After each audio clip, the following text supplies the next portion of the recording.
Halo teman-teman semuanya, kembali lagi di channel saya Dini Herdian. Di video kali ini kita mau bahas ya, kapan waktu dan tempat yang tepat untuk memupuk tanaman keladi hias. Nah, ini adalah keladi joker punya saya, baru tumbuh setelah mengalami dormansi. Nah, ini baru tumbuh 2 daun. Nah, ini adalah waktu yang tepat teman-teman untuk kita lakukan pemupukan. Jadi pupuk apa saja yang dipakai, kemudian cara memupuknya bagaimana, tonton terus ya, jangan di skip. Nah, ini adalah media tanam yang saya gunakan untuk keseluruhan keladi hias saya, teman-teman. Komposisinya ada kompos, kemudian sengkam mentah, kemudian tanah subur. Nah, itu saya pakai dengan ukuran yang sama ya, 1:1. Nah, ini kita campur dulu sampai dia benar-benar rata. Nah, kita isi sedikit dulu ya, seperti ini kira-kira. Kemudian setelah diisi sedikit, kita masukkan keladi. Nah, ini usahakan akarnya jangan terganggu ya teman-teman, jadi kita gunting aja seperti ini karena dia akarnya masih dalam tahap pertumbuhan ya, jadi usahakan akarnya tidak terganggu biar dia tidak stres. Nah, teman-teman bisa lihat ini akarnya sudah bagus banget, sudah tumbuh cantik. Kemudian kita letakkan ya, dan kita isi media tanamnya.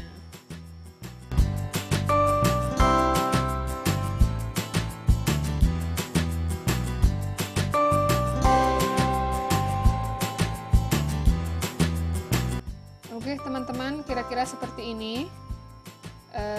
Sudah memenuhi pot ya. Nah, ini kita menggunakan pupuk NPK 1616. Nah, jadi saya biasa menggunakan pupuk NPK 1616, ukurannya seperti ini ya.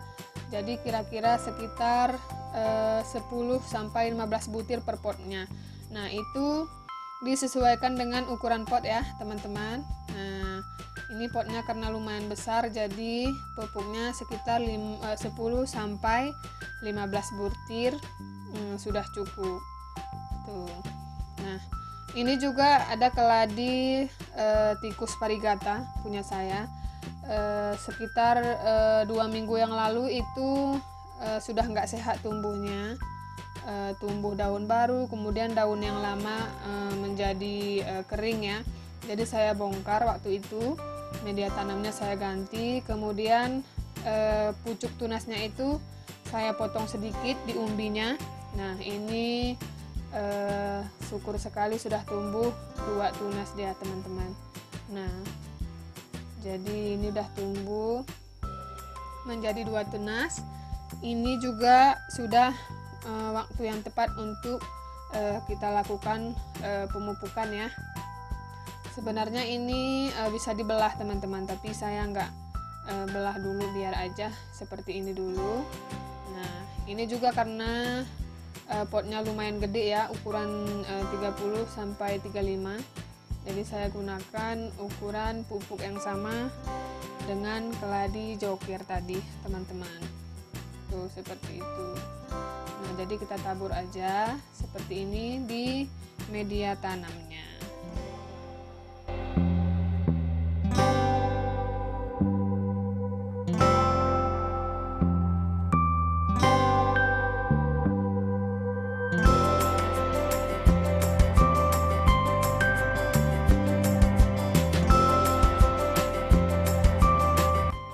Oke teman-teman, ini contoh keladi joker yang sudah meresap pupuknya ya. Jadi ini semalaman sudah terkena hujan keladi jokernya.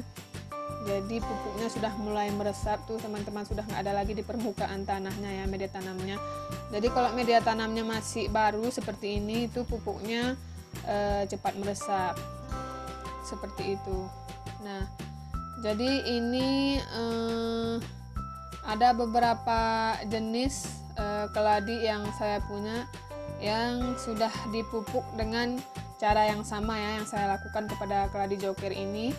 Jadi kira-kira saya memupuk keladi hias yang baru tumbuh tunas itu sekitar 2 daun seperti ini. Jadi dia akan tumbuh subur ya, insya Allah. Nah, ini keladi hibrid yang saya punya itu karena umbinya kecil ya, jadi mungkin berpengaruh juga ke daunnya. Dan baru saya cacah lagi umbinya, dan ini kemarin tumbuh tunasnya cuma 1 teman-teman, padahal umbinya kemarin saya cacah jadi 2, tapi yang nampak tunas tumbuh baru 1. Mudah-mudahan nanti cepat rimbun. Nah, ini rata-rata keladi yang saya punya ini itu keladi kebun teman-teman. Jadi keladi kebun pun ya, atau keladi sejuta umat, kalau kita rawat juga, kita pupuk dengan sepenuh hati kita rawat, dia juga akan menghasilkan daun yang cantik. Nah, ini contoh keladi-keladi saya semuanya yang sudah saya pupuk sejak dari tumbuh tunas daun baru 2 seperti keladi joker tadi. Nah, ini alhamdulillah sudah rimbun sekali. Ada keladi tricolor, kemudian multicolor, kemudian ada keladi mirzani. Nah, ini keladi mirzani juga rimbun sekali, teman-teman bisa lihat tunasnya itu banyak banget teman-teman tuh. Jadi tunas baru juga lumayan banyak. Nah, ini rutin saya pupuk 3 minggu sekali ya, 3 minggu sekali atau sebulan sekali, karena menggunakan pupuk tabur seperti itu, jadi tidak usah terlalu sering durasi pemupukannya. Nah, ini keladi baret juga udah rimbun ya.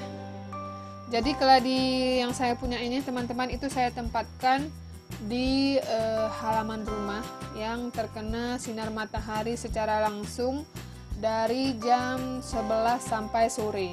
Nah, dari jam 11 pagi sampai sore, dan itu yang buat dia daunnya jadi kokoh. Nah, ini keladi baret teman-teman bisa lihat tuh, daunnya tebal sekali tuh. Jadi daunnya jadi tebal seperti itu. Kemudian batangnya jadi kokoh tuh, nggak ada yang loyo teman-teman. Nah, ini berbeda sekali ya dengan yang waktu itu saya letakkan di samping rumah.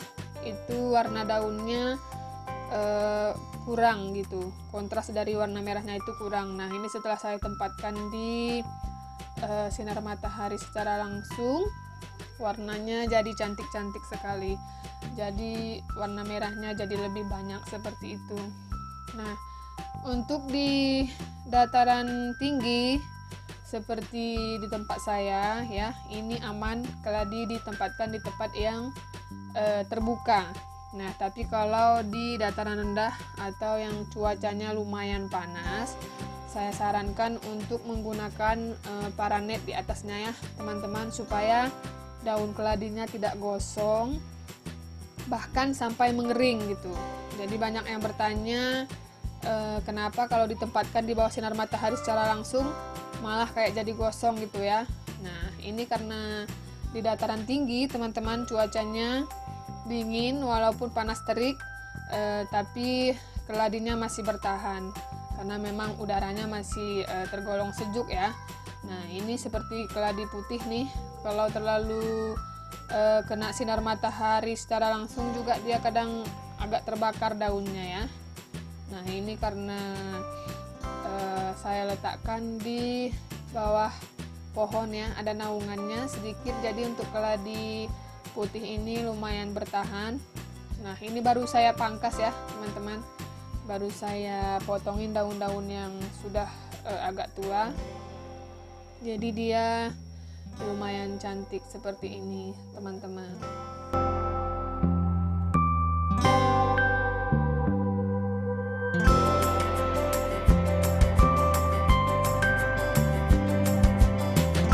Nah, ini teman-teman untuk gingerland juga baru saya cacah, jadi dia belum terlalu dewasa tumbuhnya tuh, masih kecil banget.